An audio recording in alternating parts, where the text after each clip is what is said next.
Welcome to fantastic channel guys. आज हम आपके लिए बड़ी ही इंटरेस्टिंग एपिसोड लेकर आए हैं जिसके अंदर हम डॉट नेट और जावास्क्रिप्ट के सिंपल अरे मैनिपुलेशन टेक्निक्स देखेंगे और देखेंगे कि एपीआई में कितना डिफरेंस है और ways of working in dot net कैसे हैं, एक अरे को मैनिपुलेट करना हो और जावास्क्रिप्ट में कैसे हैं। तो इन दोनों का कंपैरिजन करेंगे। कोई भी गलत या ठीक नहीं है, दोनों अपने पैराडाइम है, लेकिन एक ओवरव्यू लेना चाहेंगे कि अगर सिंपल से प्रोजेक्ट होंगे तो कौन सी टेक्नोलॉजी बेहतर रहेगी। ये आपके ऊपर हम छोड़ते हैं। तो मैं पहले तौसीफ को दावत दूंगा कि वो अपनी स्क्रीन शेयर करें और हमें जो है वो बताएं कि डॉट नेट में मैं उन्हें बताता जाऊंगा, वो करते जाएंगे और फिर सेम काम हम इसमें करेंगे जावास्क्रिप्ट में। सो नहीं, अब पहले मेरा ख्याल है रिक्वायरमेंट को पहले बता दो, क्योंकि टू सेव टाइम। रिक्वायरमेंट ये है कि एक अरे ऑफ स्टूडेंट है जिसमें से हम पास्ट स्टूडेंट को फिल्टर करेंगे। यानी कि हम ये चाहते हैं कि अगर एक अरे में से वो वाले स्टूडेंट्स निकल आए जिनका एक मार्क्स जो है 70% से ज़्यादा, 70 से ज़्यादा है, वो आ जाएं। उसके बाद 70 से हम कम सिर्फ, है नहीं वो तो फेल हो हमारे। गए, पास थे। हाँ, हमें फेल चाहिए थे। हमने फेल किया, क्यों दिक्कत है? अच्छा। चले हम फेल दिखा देते हैं। चलो ठीक है। फेल हो या पास हो, जो भी है वो तो फिर हम देख ये लेते हैं। देखेंगे कि अगर हमें सिर्फ उस अरे ऑफ ऑब्जेक्ट्स में से सिर्फ और सिर्फ नाम चाहिए तो वो कैसे करेंगे। और तीसरा एक सिनेरियो कि अगर हमने उनकी ग्रुपिंग करनी है, यानी कि अगर मल्टीपल अरे के अंदर एलिमेंट्स हैं, यानी कि बहुत से रिकॉर्ड्स हैं जिनके अंदर एक ही स्टूडेंट ने दो तीन सब्जेक्ट्स के अंदर मार्क्स लिए हुए हैं, तो हम उनको ग्रुप कैसे कर सकते हैं। तो ये तीन चीज़ें हम डॉट नेट और इसमें करेंगे। तो सिर्फ हमें ये बताइए कि अगर हमने फ़िल्टर करना है, पास या फेल कुछ भी, वो हम डॉट नेट में कैसे करेंगे और अरे कैसे डिफाइन करेंगे और अरे होती क्या है जनरली। तो सबको पता है कि अरे is a collection of similar मतलब ऑब्जेक्ट्स या वैल्यू। अच्छा, इसके अंदर चूंकि अरे को फिल्टर करना है तो उसके काफी तरीके हैं। आप लूप यूज कर सकते हैं, आप लिंक क्यू यूज कर सकते हैं। ठीक है। तो जो सबसे जो आजकल इन भी है और जो शॉर्ट है तरीकेकार, वो उसका कि आप उसको लिंक यूज करें और उसको फिल्टर कर लें रैकेट को, और वो ज्यादा फिजिबल भी है। Please go ahead. It's just one line of code है। जैसे मैं यहाँ पे लिखता हूँ कि ये बस इतनी सी लाइन है जो मुझे रिजल्ट दे देगी। सबसे वेरी पहले गुड। तो मैं ये बता दूं कि ये एक डॉट नेट की डेस्कटॉप एप्लीकेशन है। ठीक है। इसके अंदर जो आपको फॉर्म नजर आ रहा है, ये दो तीन लेबल लगाए हुए हैं, लेकिन इसमें अभी अब कोई वैल्यू प्रिंट नहीं कर रहे। हमारी एक क्लास मैंने बनाई। अभी सारी रिक्वायरमेंट को जो फहद ने एक्सप्लेन किया कि उसकी मैंने स्टूडेंट की एक क्लास बनाई, और स्टूडेंट की क्लास के अंदर तीन प्रॉपर्टीज हैं: नेम, मार्क्स और सब्जेक्ट। ठीक है। और इन सब इस क्लास को वैल्यूज हमने पहले से ही दे दी। टू सेव टाइम हम यूजर से कोई इनपुट नहीं ले रहे। तो इसमें ये तकरीबन 5 स्टूडेंट्स डिक्लेयर किए, और उनके दो मुख्तलिफ सब्जेक्ट्स हैं: फिजिक्स और मैथमेटिक्स। और उनके हर सब्जेक्ट में उनके मार्क्स हैं। तो जो जैसे रिक्वायरमेंट फहद ने बताई वो ये है कि हमें लिस्ट ऑफ स्टूडेंट्स चाहिए विद देयर सब्जेक्ट्स, कि जिन्होंने पास किया। ठीक है। फिल्टर हमने लगाया उनके मार्क्स के ऊपर। तो मैं अभी तो ये जो फिल्टर है ये फेल का है, इसको मैं ये कर दूं तो ये पास है। ठीक है। तो चलें फेल की तरफ जाते हैं कि हमें वो स्टूडेंट्स चाहिए जो फेल हैं, हम्म। जिनके मार्क्स लेस देन 70 हैं। बिल्कुल। ठीक है। अब इसके अंदर एक चीज और है कि हमारी रिक्वायरमेंट ये थी कि हमें जो उनका नाम चाहिए वो कुछ इस तरह चाहिए कि जैसे फर्ज करें पहले ये कि। देख लेते हैं कि क्या फिल्ट्रेशन ठीक हुई है कि नहीं। हाँ, नहीं, उसको मैं दिखा देता हूँ। जो हमें अल्टीमेट रिजल्ट चाहिए वो ये चाहिए कि जैसे यहाँ पे आ रहा है इमरान।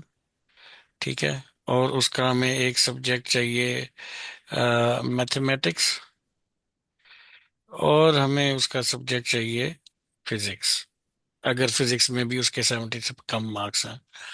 ये दो इंडेक्सेस हैं। ये बेसिकली एक लिस्ट है। यानी रिक्वायरमेंट हमारी ये है कि नाम रिपीट ना हो, सब्जेक्ट चाहे ग्रुप। एक आए या दो आए। ये नहीं कि जैसे जिस तरह यहाँ पे ये नाम दिए हुए हैं, ये दो सब्जेक्ट्स के लिए दो लाइनें हैं बेसिकली। दो इन उसके एलिमेंट्स हैं।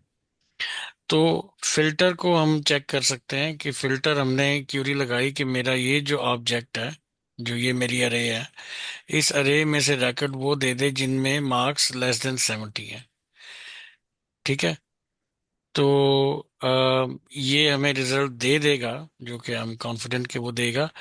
इसको क्या मैं डिबग करूं फाहद के तो अगर आप आईपॉड ऑन मोड पेपर को? शो करवा दें, प्रिंट करवा दें तो काफ़ी है। ठीक है। ओके। तो अगर मैं इस पे लगाता हूं अपना फिर डिबग पॉइंट, इसको मैं रन करता हूँ। ये सारा कुछ फॉर्म लोड के अंदर हो रहा है। F10 से मैं बेसिकली स्टेप जो है वो स्टेप इन कर रहा हूँ। वैसे तो यहाँ पे भी सारे दिए हुए हैं। ये सिंटेक्स है, स्टेप इन है, ठीक है, ये स्टेप ओवर है, और ये हमें स्टेप डीबगर आउट की है। तरफ जाने की ज़रूरत नहीं, प्रॉब्लम। ठीक है, बहरहाल। तो ये स्टेप ओवर मैंने किया है F10 से। तो अब अगर आप देखें तो ये मेरे स्टूडेंट्स हैं सारे। ये मेरे वो रोज हैं जो इस अरे के अंदर मौजूद हैं। इसमें देख रहे हैं हर एक के मार्क्स दिए हुए हैं। ठीक है। जब मैंने इसको फिल्टर किया है, तो अब मेरे पास क्या आया है? मेरे पास अब आए हैं सिर्फ ये 6 एलिमेंट्स। ठीक है। 6 क्यों आए अगर आप ये देखें, तो ये 3 स्टूडेंट्स ऐसे हैं जिनके मार्क्स उस क्राइटेरिया को फुलफिल कर रहे हैं। ठीक है। तो ये हर रो मेरे पास अलग अलग आ गई। ठीक हो गया जी। अब मुझे क्या करना है कि अब मुझे चाहिए कि नाम। ठीक है, कि मुझे मेरे पास उनके स्टूडेंट्स के नाम आ जाएं। तो उसके लिए मैंने क्या किया कि मैं एक क्लास और बनाऊंगा जो मेरा रिजल्ट की क्लास होगी। ठीक है, रिजल्ट यानी कि जो मुझे आउटपुट चाहिए। तो वो क्लास क्या कहेगी? उस क्लास के अंदर सिर्फ 2 प्रॉपर्टीज हैं। एक प्रॉपर्टी है कि स्टूडेंट का नाम क्या, ठीक है, और सब्जेक्ट्स क्या है उसके। अब लिस्ट ऑफ सब्जेक्ट्स को स्टूडेंट। मैंने लिस्ट कर दिया, लिस्ट ऑफ स्ट्रिंग, ताकि वो मल्टीपल सब्जेक्ट्स उसके अंदर आ सके एक ही नाम के अगेंस्ट। ठीक है। अब जो मैंने फिल्टर किए थे यहाँ पे, अब मैं जाहिर है इनको मुझे असाइन करना है अपने रिजल्ट की क्लास को। तो उसके लिए जो मेरे पास कोड है, मैं आपको ये सारा इसको गो थ्रू करवा देते हैं।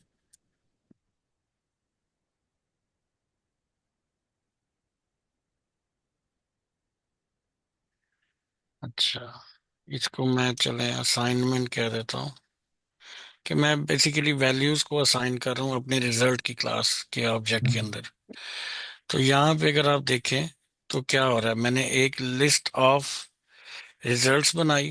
अब रिजल्ट क्या है कि मेरा फाइनल रिजल्ट जिस शक्ल में चाहिए। लिस्ट मैं इसलिए बना रहा हूँ कि मल्टीपल भी आ सकते हैं, एक भी हो सकता है, एक से ज्यादा भी हो सकते हैं। तो मैंने इसलिए उसको लिस्ट बनाया। ठीक है। उसके बाद अब जो मेरा रिजल्ट आया था उसको मैंने लूप के अंदर डाल दिया है कि मेरे पास एक रिजल्ट भी आएगा या मल्टीपल आ सकते हैं। तो उसको लूप में गुजारा। तो ट्राई कैच तो नॉर्मल है, ठीक है, टू हैंडल द एक्सेप्शन। तो मैंने फिर एक अपना लिस्ट ऑफ सब्जेक्ट्स बनाया। इसकी मुझे खैर ऐसा कोई ज़रूरत नहीं है अब, क्योंकि पहले मैंने बनाया था, तो इसको मैं ख़त्म ही कर देता हूँ। अच्छा, मेरे पास ये क्या है, मेरा फाइनल ऑब्जेक्ट है, final list of students with their names. तो यहाँ पे मैंने एक ऑब्जेक्ट अलग से बनाया जिसके अंदर मैंने कहा कि जो मेरे फिल्टर के रैकेट्स हैं। बेसिकली मैं यहाँ कर क्या रहा हूँ, मैं अपने फाइनल रिजल्ट के अंदर देख रहा हूँ कि जो मेरे पास रिकॉर्ड आया, फिल्टर जो स्टूडेंट आया, स्टूडेंट का जो नाम आया, क्या वो एग्जिस्ट कर रहा है ऑलरेडी? क्योंकि अगर वो एग्जिस्ट कर रहा है तो मुझे उसमें सब्जेक्ट ऐड करना है। और अगर वो एग्जिस्ट नहीं कर रहा तो मुझे पूरे का पूरा उसको एज इज उसको ऐड कर देना है अपने फाइनल ऑब्जेक्ट के अंदर। मतलब ये है कि मैं ये सर्च कर रहा हूँ कि क्या फहद ऑलरेडी मौजूद है उसके अंदर। तो अगर तो फहद मौजूद है, अगर फहद, अच्छा यहाँ तो ये आ रहा है ना कि मैं फहद के नाम या आतिफ के या इमरान के नाम के अगेंस्ट एक सर्च कर रहा हूँ। अगेन मैंने लिंक क्यू यूज किया है, मैं सर्च कर रहा हूँ। ये लिंक क्यू और क्या है? Link Q, what is link Q? ये लैंग्वेज, ये बेसिकली क्या है, ये क्यूरी है जो रन टाइम पे किसी भी ऑब्जेक्ट के अंदर इसको कर सकते हैं, तो बजाय ये इसके डॉट नेट में रेडिली अवेलेबल है। डॉट नेट में रेडली अवेलेबल है। इसके लिए कोई ऐसा वो इशू नहीं है, ये बिल्ट इन है इसके अंदर। ये इसका फायदा ये है कि ये मेमोरी के अंदर ही आपके रैकेट्स को जो है फिल्टर कर देती है। जैसे फर्ज करें कि आपने डेटाबेस से सारा रैकेट्स ले आए हैं, ठीक है। तो वो एक जमाने में क्या होता था कि हमें कोई फिल्टर, अव्वल तो फिल्टर ही रैकेट लेके आते थे। अब मुझे उसमें से अगर वो जो फिल्टर रैकेट आए हैं उसमें से भी मुझे फर्दर फिल्टर करना होता, तो मुझे, मेरे लिए वो मसला था कि यार लूप करो डेटा टेबल में, उसको आपने फिल किया हुआ है, लूपिंग करो, एक नया ऑब्जेक्ट बनाओ या कुछ नई अरे लेके आओ।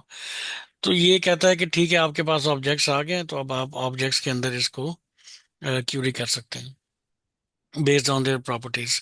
इस पे एक अलग ठीक डिस्कशन है। की जा सकती है, ठीक है। ओके ठीक है। तो ये मेरे पास चूंकि मैंने चेक किया कि नाम ऑलरेडी एग्जिस्ट कर रहा है कि नहीं।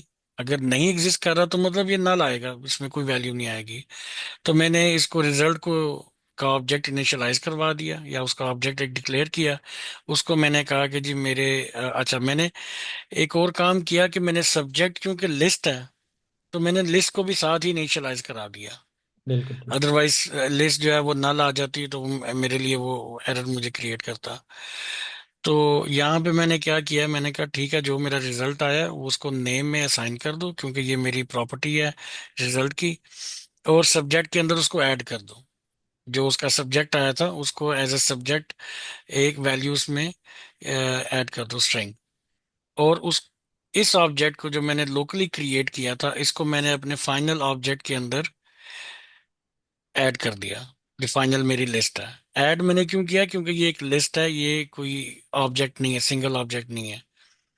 अब जब नेक्स्ट टाइम आया तो इसको फर्ज करें कि आतिफ आया था, तो इसको आतिफ ही मिला। मैं बल्कि ना इसको डिबग करता हूँ ताकि वो वैल्यूज वहां पे नजर आना शुरू हो जाएंगी। मैं इसको रन करता हूँ।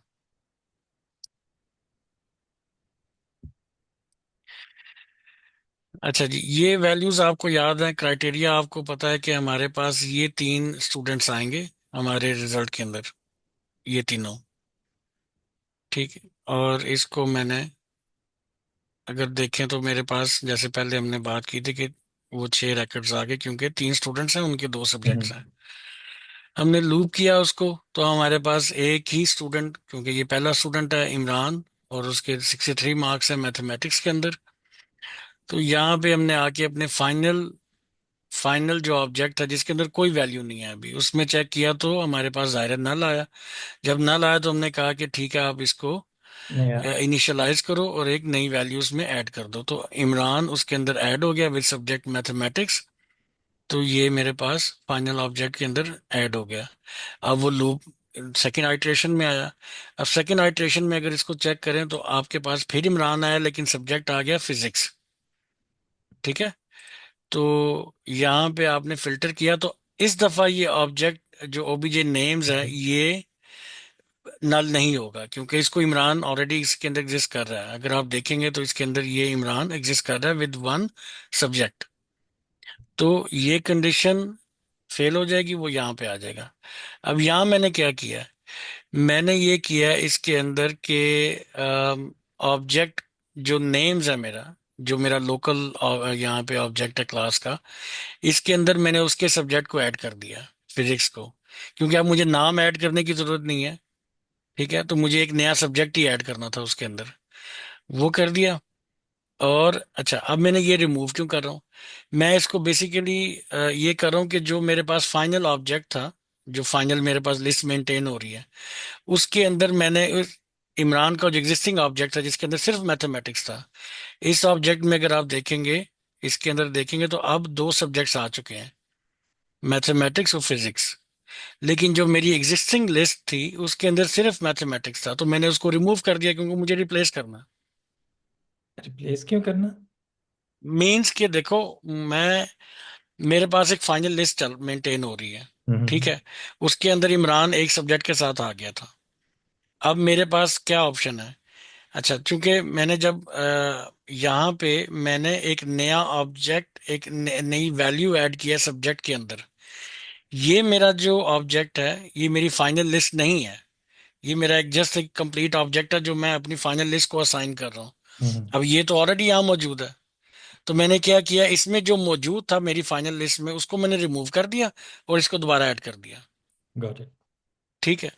तो ये काम मैंने यहाँ पे किया कि उसका इंडेक्स फाइंड करके उसको कर दिया मैंने रिमूव। और जो मेरा जो मेरा अब कंप्लीट ऑब्जेक्ट है जिसके अंदर दो सब्जेक्ट्स हैं, इसको मैंने ऐड कर दिया इसके अंदर। यहाँ पे आप देखें ये ऐड हो गया, अब इसके पास दो आ गए हैं। पहले एक था, अब इसके बाद दोनों सब्जेक्ट आ गए हैं। तो अब दोबारा अगर चलें तो यहाँ पे आप इसको दूसरा जो, इसको रैप अप कर लेते हैं, हमें हर हाँ मतलब मैं फाइनल में अब जा रहा हूँ, मैं अब दिखा रहा हूँ कि ये आतिफ आ गया। मैथमेटिक्स इसी तरह ये चलता रहेगा। करेगा हम। और एट द एंड मैं इसको थोड़ा सा यहाँ पे ले जाऊँ। एट द एंड जब मेरा वो क्लोज होगा, अ, ये सारा प्रोसीजर कंप्लीट होगा, तो मैंने देखना है कि मेरे पास ये जो ऑब्जेक्ट वैल्यू है इसके अंदर क्या आएगी।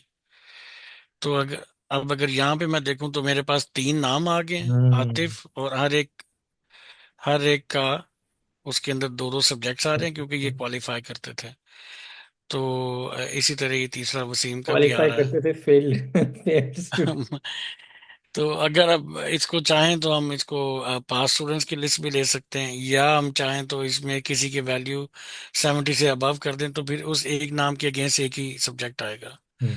तो दिस इज ऑल अबाउट इसको फिल्टरिंग हम इन। यूआई पे शो कर सकते हैं क्विकली, अगर if it doesn't take too much of time. It's gonna take little bit time लगे, मेरा ख्याल है हमारे पास ऑलरेडी। अब आपको जावास्क्रिप्ट में भी दिखाना है। ठीक है, मैं अब आपको इसका काउंटर एग्जांपल दिखाता हूँ और उसके फजाइल बताने if you allow me to share my screen. हाँ जी, पहले let me stop my sharing. और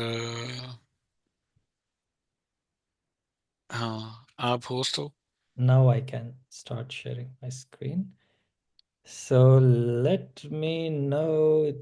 Just give me a second.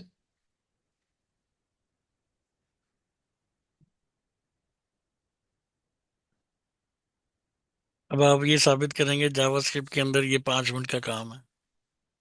बिल्कुल, एग्जैक्टली बट मुझे एक प्रॉब्लम आ गई है कि मुझे शायद मैं दोबारा इसको ज्वाइन करता हूँ, बट उससे पहले मैं आपको होस्ट बना दूं ताकि मैं।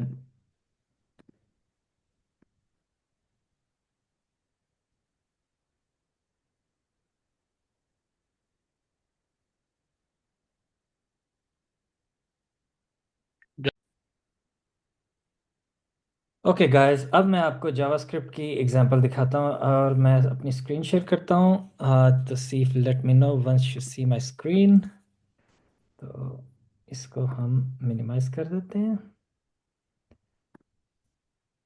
और so guys, you can see जिस तरह के हमारे पास एक अरे ऑफ ऑब्जेक्ट्स है और ये एक ऑब्जेक्ट एक स्टूडेंट के रिकॉर्ड को रिप्रेजेंट करता है। तो मैं इसको इसकी डिटेल में नहीं जाता क्योंकि तौसीफ ने ऑलरेडी बड़े अच्छे अंदाज में इसको एलेबोरेट कर दिया। तो जावास्क्रिप्ट का एपीआई जिसको हम ES6 भी कहते हैं, यानी कि ES6 विच इज़ ECMAScript 6, इसको ES6 कहते हैं। ये काफ़ी पुराना वर्जन 2016-17 में आया था। उसमें यही होता है कि काफ़ी नए एपीआईज जावास्क्रिप्ट ने हमें दिए। तो अगर आपके पास एक अरे है और आप उसको फिल्टर करना चाह रहे हैं, तो वो अरे का ही एक मेथड उन्होंने फिल्टर हमें मुतारफ़ करवाया। तो हम बहुत ही इजीली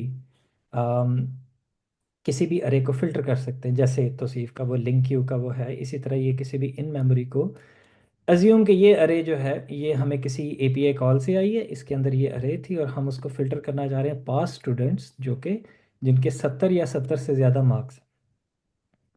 और ये जो फंक्शन फिल्टर के अंदर पास होता है इसको हम कहते हैं प्रेडिकेट फंक्शन। एक ऐसा फंक्शन जो कि डिसीजन लेता है। तो हम इसको यहाँ पे ये भी कर सकते हैं, प्रेडिकेट। ये एक फंक्शन है जिसके अंदर उसको वैल्यू जाएगी और हम कहेंगे value is greater than pass predicate, हम इसको कह देते हैं पासिंग प्रेडिकेट। और हम इसको कह देते हैं फेलिंग। कोई भी आप नाम दे दें, नाम यहाँ पे मैटर नहीं करता, हम इसे कहते हैं ये पासिंग प्रेडिकेट है। तो यहाँ पे आके मैं इसको कह सकता हूँ कि वैल्यू डॉट मार्क्स, और यहाँ पे भी वैल्यू डॉट, सॉरी यहाँ नहीं, यहाँ पे वैल्यू डॉट मार्क्स। यहाँ पे मैं कह सकता हूँ, ये इमेजिन करें ये यूटिलिटी फंक्शन है, और मैं यहाँ पे कह देता हूँ कि यहाँ पे पासिंग प्रेडिकेट, और इसी तरह मैं इसको फेलिंग प्रेडिकेट भी दे सकता हूँ। तो ये बड़ी फ्लेक्सिबिलिटी आ जाती है, ये फंक्शनल प्रोग्रामिंग के पैराडाइम में हम इसको बड़े इजीली रीयूज कर सकते हैं। तो look how clean this API is, हमें कोई फर्दर उसकी डिटेल में जाने के लिए ज़रूरत नहीं, हम लॉजिक को सेपरेट कर सकते हैं एक्चुअल बिजनेस नीड के लिए, और मल्टीपल यहाँ पे हम पास कर सकते हैं। तो अगर मैं देखना चाहता हूँ कि मेरे पास पासिंग स्टूडेंट कौन से हैं, तो मैं यहाँ पे कंसोल लॉग करूँगा पासिंग पास्ट स्टूडेंट्स, जो अरे हमें यहाँ से, अच्छा ये जो फिल्टर है ये एक हमें अरे रिटर्न करता है। तो हम देख सकते हैं कि ये इसमें हमें मार्क्स 95 90 वो वाले स्टूडेंट्स इसने हमें रिटर्न कर दिए हैं। तो अब मैं इस आउटपुट विंडो को क्लियर करता हूँ। अब मैं इसको फेल्ड स्टूडेंट्स देखना चाहता हूँ। तो फेलिंग प्रेडिकेट जो है हमारा फंक्शन, उसमें उसने बता दिया, मेरा ख्याल है हमारे पास कोई भी ऐसा नहीं है जिसके 70 से कम हो। इसको 75 करके देख लेते हैं, ताकि हमारे पास कुछ डेटा आ जाए। अरे उसके उसके लिए ये हमारे पास आ गए कि 75 से लेस जिसके हैं, वो एक ही स्टूडेंट है जॉन जो अरे में है, वो हमारा हमारा हमारे पास वो आ गए।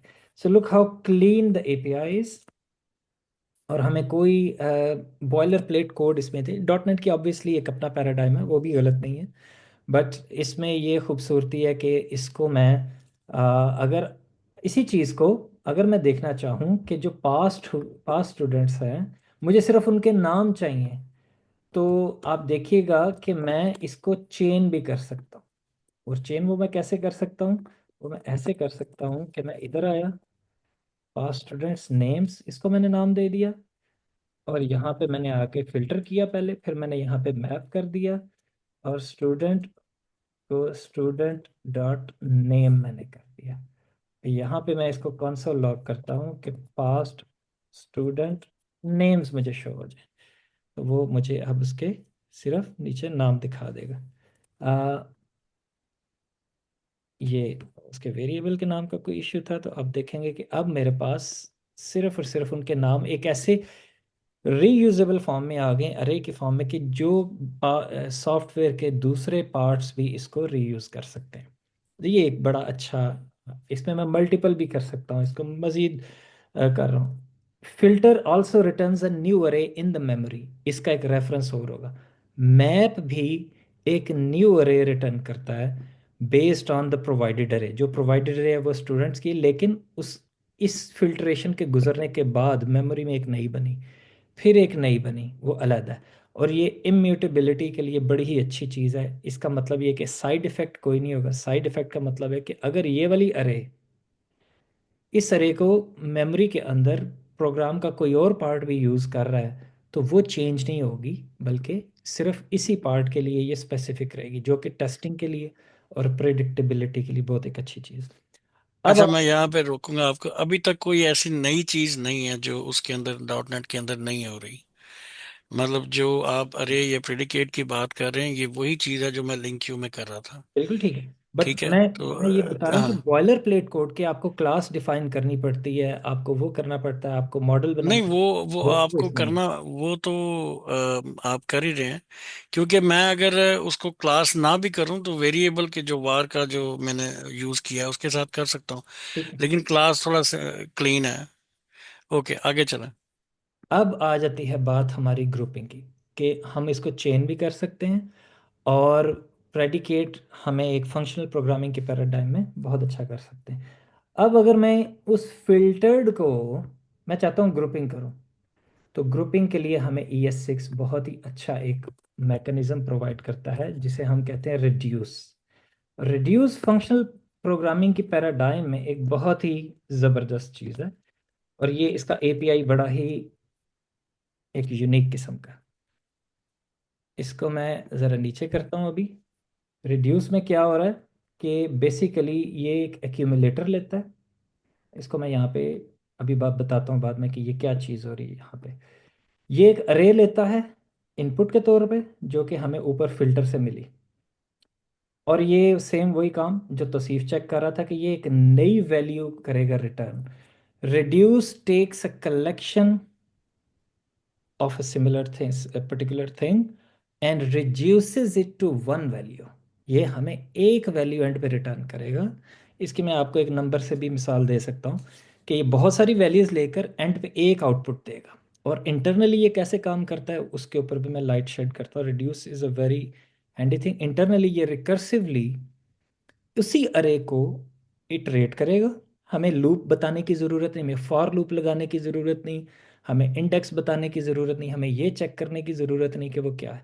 अलबत्ता हम ये चेक करेंगे कि अगर जो रिटर्निंग ऑब्जेक्ट होगा एंड पे, रिटर्निंग जो भी होगा उसके अंदर ये करे ही हमें रिटर्न करेगा ज़ाहिर है, लेकिन उसके अंदर क्या हमारे पास, फर्ज करें वो जो नाम है उस नाम के अगेंस्ट जो जो काम तौसीफ ने डॉट एंड में किया कि चेक कर रहे हैं कि क्या वो नाम ऑलरेडी एग्जिस्ट करता है। अगर नहीं करता, फर्स्ट टाइम है, तो वो उसको डिफाइन कर देता है एज एन ऑब्जेक्ट। और उसके अंदर डिफाइन करने के बाद उसका जो सब्जेक्ट है वो ऐड कर देता है, पुश इज।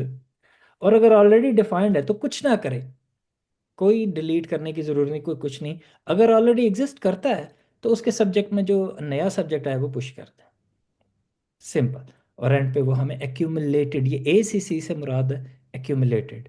और ये जो ऑब्जेक्ट है ये करंट वैल्यू है during iteration, during via recursion. तो ये हर इटरेशन में ये लूप चेक करे, ये कंडीशन चेक होगी और एंड पे वो हमें दे देगा। अब इसको अगर हम प्रिंट करना चाहें तो हम कहते हैं कि इसको मैं ऊपर कर लेता हूँ।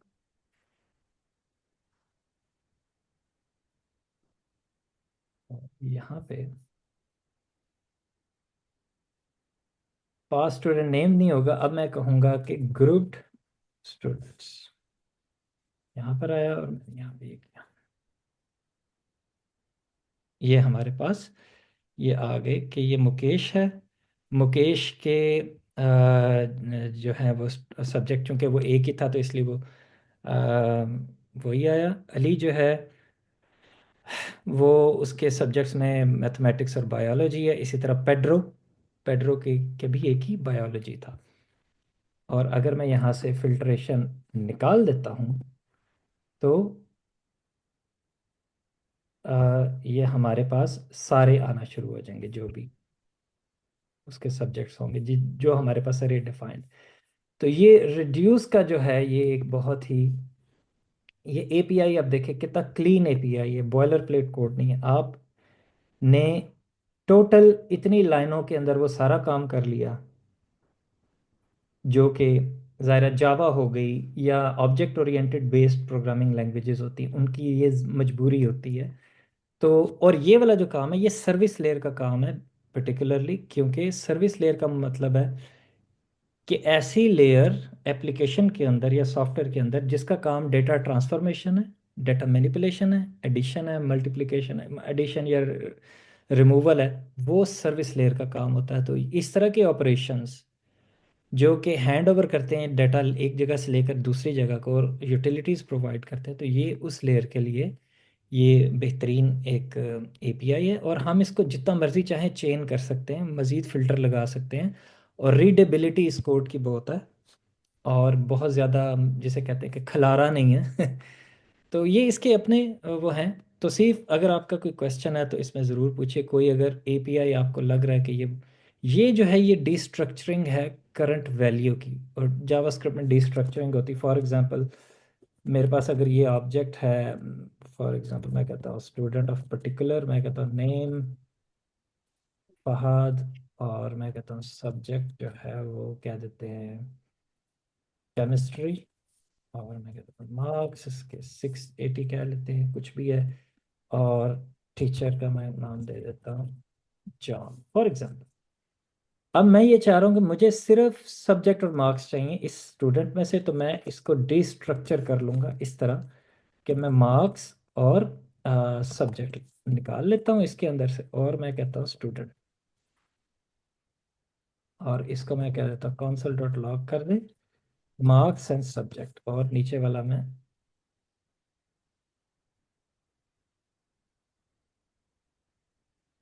आ देता। तो ये आप देख सकते हैं कि मार्क्स उसके 80 आ गए। तो ये डिस्ट्रक्चरिंग है बेसिकली एक ऑब्जेक्ट से। अपनी स्क्रीन शेयर कर रहा था, ठीक है।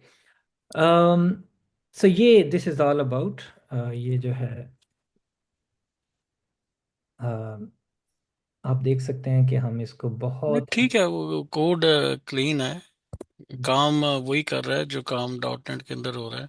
काम तो हर लैंग्वेज बस में हो जाता है ना। जाहिर है वो मुझे चूंकि इसमें रिकर्शन है, ठीक है, और एक आम जो न्यू डेवलपर है या न्यू प्रोग्रामर है, रीडेबिलिटी तो ठीक है उसकी, लेकिन डिपेंड करता है उसकी समझ पे। हम काफी यूज होते हैं इफ एल्स के साथ, बिल्कुल बिल्कुल। ठीक है।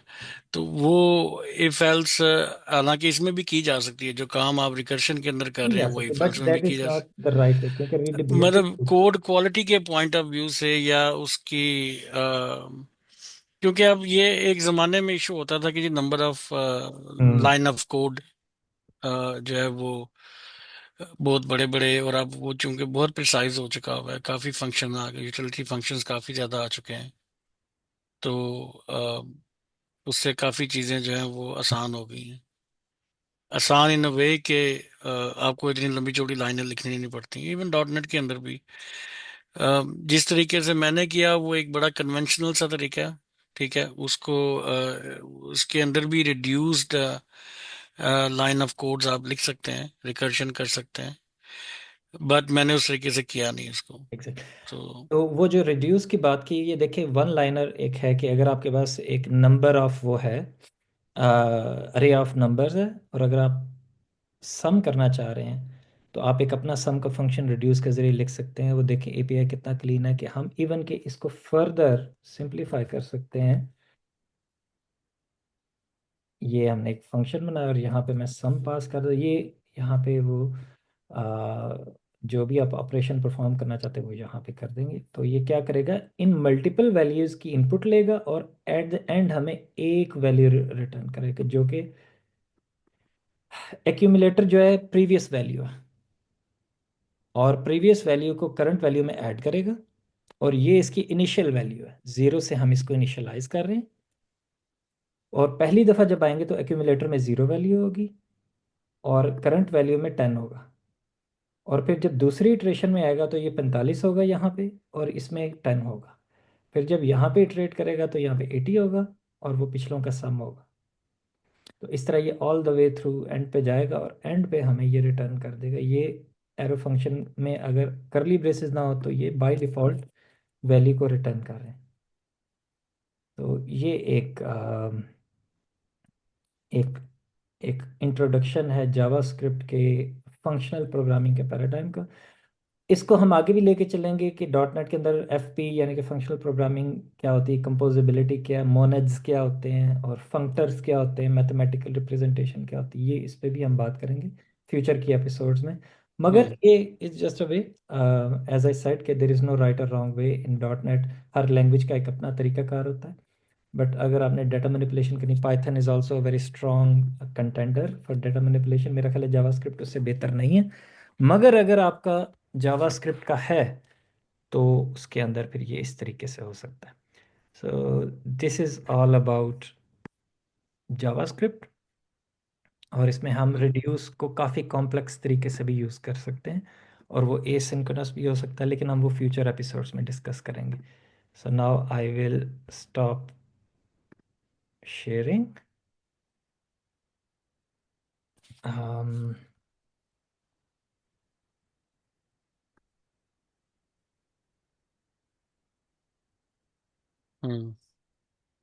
This was a whirlwind tour of JavaScript and .NET array manipulation, और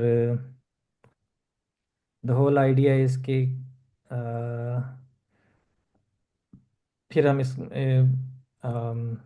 अच्छी सब बात यह है कि हमने दोनों फ्लेवर्स को टच किया है, बिल्कुल ये सी ज़रूरी शार्प के, सी शार्प और जावास्क्रिप्ट दोनों। तो